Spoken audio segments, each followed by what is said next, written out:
7 मई 2025 की वो रात, जब पहलगाम में धर्म पूछकर मासूमों के सुहाग गुजारने वाले आतंकी सरहद के उस पार पाकिस्तान की ज़मीन पर अपने ठिकानों में बेखबर सो रहे थे। उन्हें ज़रा भी अंदाज़ा नहीं था कि ये रात उनकी ज़िंदगी की आखिरी रात साबित होने वाली है।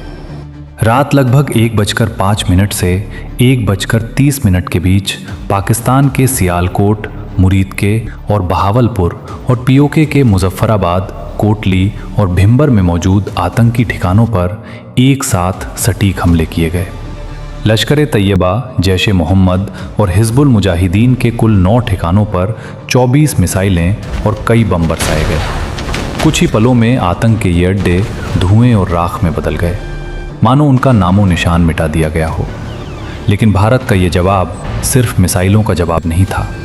ये बदला था हर उस विधवा के आंसू का जिसके माथे का सिंदूर इन आतंकियों ने उजाड़ा था। ये बदला था उन मासूम बच्चों की खामोश चीखों का जिनसे उनके पिता छीन लिए गए। ये बदला था उन आकाओं को दिया गया संदेश जो निर्दोषों को मारकर कायरता की जीत समझते थे। जिस देश की धरती पर एक माँ से कहा गया, तुझे नहीं मारेंगे, तू जिंदा रहकर जाकर हिंदुस्तान को बताना, मोदी को बताना कि हमने तेरे पति को मार दिया।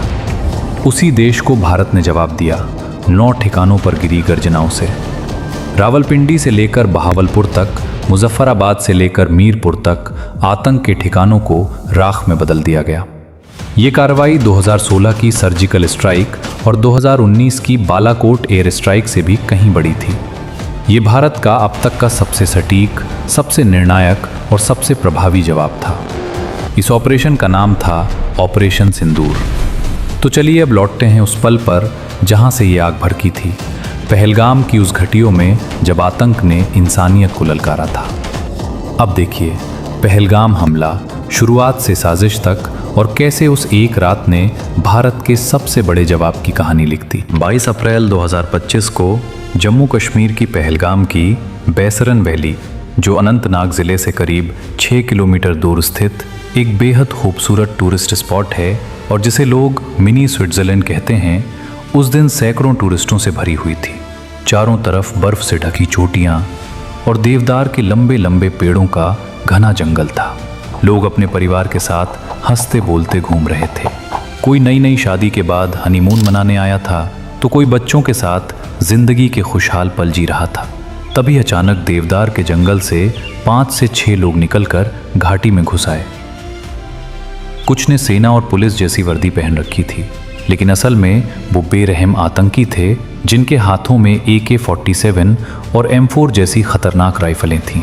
आते ही एक आतंकी शुभम नाम के युवक के सामने आकर बंदूक तानते हुए चिल्लाया, बता तू हिंदू है या मुसलमान? डर से कांपते शुभम ने धीमी आवाज में कहा, हिंदू। बस इतना सुनते ही आतंकी ने गुस्से में अंधाधुंध गोलियां चला दी और शुभम वहीं गिर पड़ा। उसकी पत्नी चीखते हुए बोली, बचाओ, मेरे पति को बचाओ। लेकिन आतंकियों ने पूरी घाटी में फैलकर हिंदुओं को निशाना बनाना शुरू कर दिया। थोड़ी दूर इंडियन नेवी के लेफ्टिनेंट विनय नरवाल अपनी नई नवेली दुल्हन हिमांशी के साथ खड़े थे, जिनकी शादी को सिर्फ 6 दिन हुए थे। एक आतंकी ने उनसे नाम और धर्म पूछा। विनय ने कहा, हिंदू, और अगले ही पल गोली चल गई। हिमांशी रोते हुए अपने पति की लाश से लिपट कर कहती रही, विनय उठो, प्लीज उठो। चारों तरफ गोलियों की गूंज से घाटी कांप रही थी। कुछ लोग पेड़ों के पीछे छिप रहे थे, तो कुछ अपने बच्चों को लेकर भागने की कोशिश कर रहे थे। अमेरिका में काम करने वाले कोलकाता के बिटान अधिकारी अपनी पत्नी सोहिनी और 3 साल के बेटे का हाथ पकड़कर भागे, तो आतंकियों ने उन्हें घेर लिया और ये जानकर कि बिटान हिंदू है, उसकी पत्नी और बेटे के सामने ही उसे गोलियों से भून दिया। तभी एक खून से सना आतंकी लोगों के सामने आकर चिल्लाया, सारे हिंदू एक तरफ हो जाओ, मुसलमान एक तरफ। लोग डर से सन्न रह गए और फिर आतंकियों ने एक एक करके पूछा, क्या तुम हिंदू हो? जिसने भी हाँ कहा उसे गोली मार दी गई। कुछ लोगों से कलमा पढ़ने को कहा गया और जो नहीं पढ़ पाए उन्हें भी मार दिया गया। पल्लवी के पति मंजूनाथ को भी धर्म पूछकर गोली मार दी गई। तो पल्लवी रोते हुए बोली, मुझे भी मार दो, मैं अब जीकर क्या करूँगी? इस पर एक आतंकी हंसते हुए बोला, जा, तुझे नहीं मारते, मोदी को जाकर बता देना। करीब 20 लोग मारे जा चुके थे। इसके बाद आतंकियों ने मर्दों को लाइन में खड़ा कर उनका खतना चेक किया और जिनका खतना नहीं था उन्हें गोली मार दी गई। घाटी में सिर्फ बच्चों के रोने की आवाजें, महिलाओं की चीखें और लाशों पर बहता खून रह गया। इसी बीच घोड़ा चलाने वाला आदिल हुसैन एक हिंदू टूरिस्ट को लेकर आ रहा था। आतंकियों ने टूरिस्ट पर निशाना साधा तो आदिल ने अपनी जान की परवाह किए बिना चिल्लाते हुए कहा, इसे मत मारो, मुझे मार दो, और एक आतंकी से राइफल छीनने की कोशिश की। लेकिन अकेला आदिल आतंकियों के सामने टिक नहीं पाया और गोलियों की बौछार में उसकी भी जान चली गई। आदिल चाहता तो अपनी जान बचा सकता था, लेकिन उसने धर्म से ऊपर इंसानियत को चुना। उधर आतंकी अपने शरीर पर लगे कैमरों से पूरे नरसंहार की रिकॉर्डिंग कर रहे थे। मरे हुए लोगों के पास खड़े होकर हंसते हुए सेल्फी ले रहे थे और जब उन्हें कोई और गैर मुस्लिम मर्द नहीं मिला तो मरे हुए लोगों पर भी दोबारा गोलियां चला दी। करीब 300 राउंड फायरिंग के बाद वो घाटी छोड़कर भाग निकले। इस हमले में 26 निर्दोष लोगों की जान चली गई और करीब 20 लोग घायल हुए। ये जम्मू कश्मीर के इतिहास के सबसे खौफनाक आतंकी हमलों में से एक था, जिसमें खुलेआम धर्म पूछकर लोगों को मारा गया। और जैसे ही इस हमले की खबर मीडिया में फैली, पूरा देश सन्न रह गया। लेकिन पहलगाम का हमला बाकी सभी आतंकी वारदातों से बिल्कुल अलग था, क्योंकि इस बार आतंकियों ने इंसानियत की सारी हदें पार कर दी थीं और धर्म के नाम पर की गई इन बेरहम हत्याओं ने पूरे देश की सहनशक्ति को तोड़ दिया था। दूसरी ओर पाकिस्तान हमेशा की तरह अपने पुराने ढर्रे पर चल पड़ा। कभी इन आतंकियों को आज़ादी की लड़ाई लड़ने वाले हंसाने लगा तो कभी इस हमले का ठीकरा भारत पर ही फोड़ने की कोशिश करने लगा।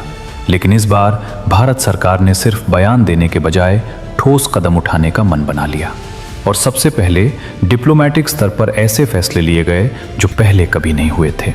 भारत ने सिंधु जल समझौते को निलंबित कर दिया, जिससे पाकिस्तान की खेती और जीवन रेखा मानी जाने वाली नदियों के पानी पर सीधा असर पड़ सकता था और ज़रूरत पड़ने पर पानी रोका या अचानक छोड़ा भी जा सकता था।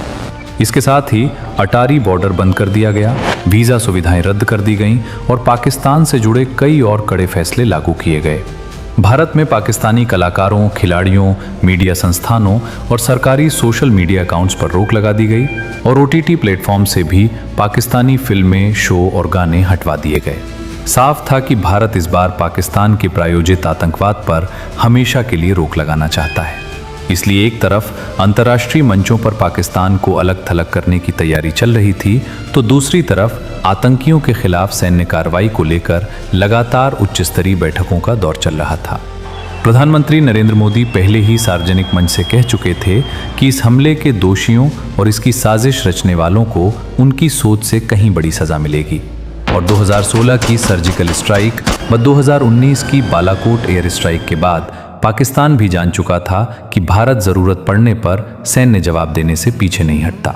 इसी डर के कारण पहलगाम हमले के बाद पाकिस्तान को ये आशंका सता रही थी कि इस बार भी भारत की तरफ से करारा जवाब जरूर आएगा।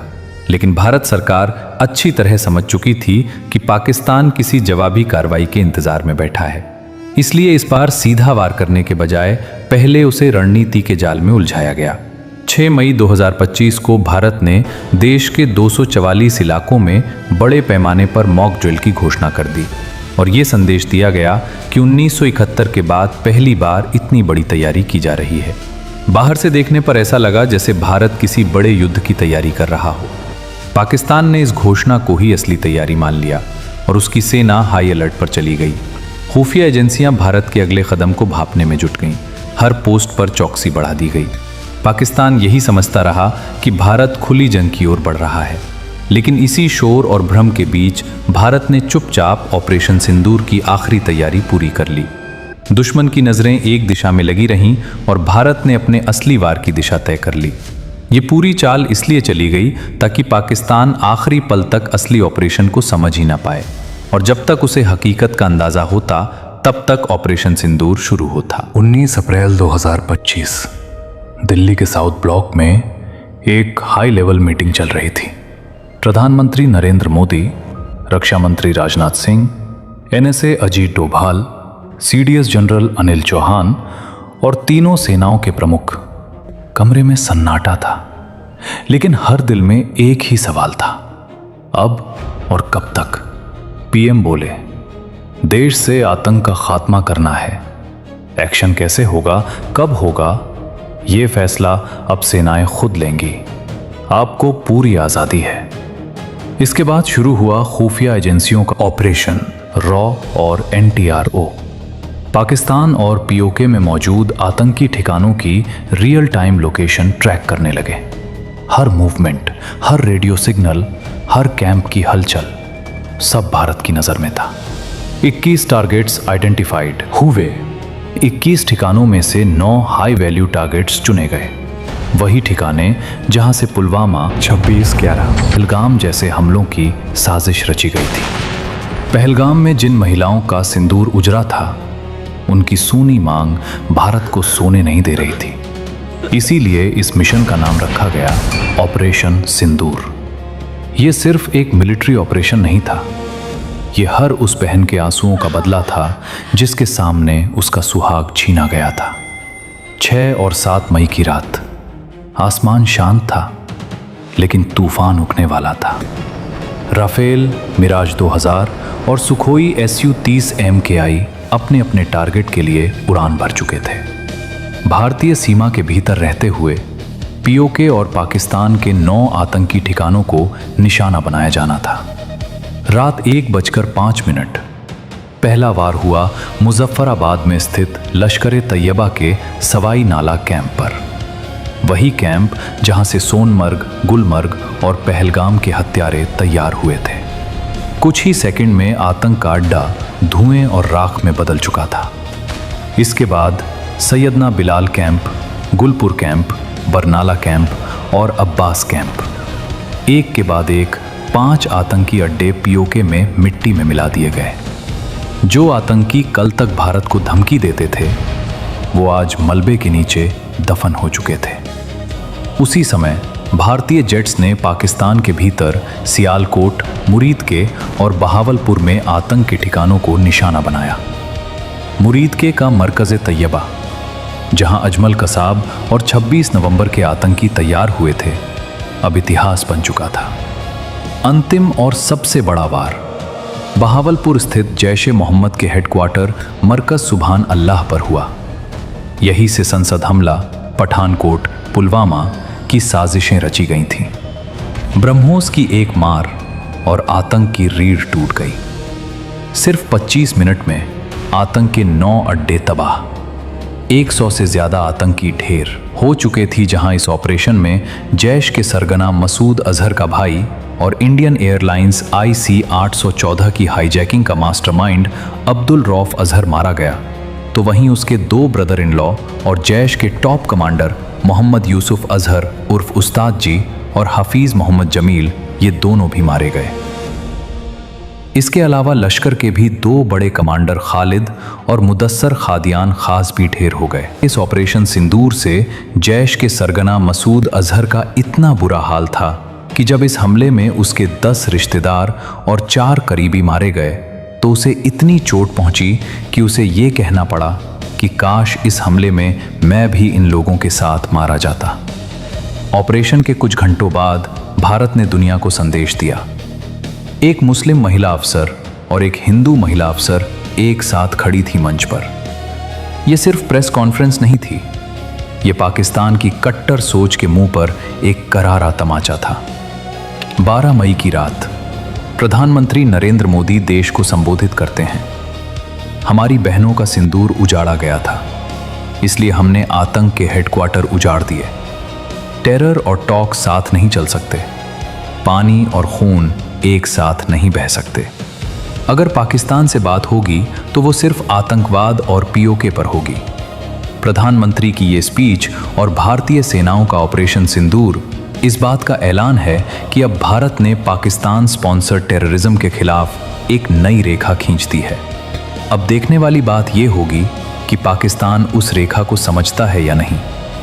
अगर उसकी सरकार और सेना ने अब भी आतंकवाद को पालना पसना जारी रखा, तो वो दिन दूर नहीं जब यही आतंकवाद पाकिस्तान को ही खत्म कर देगा।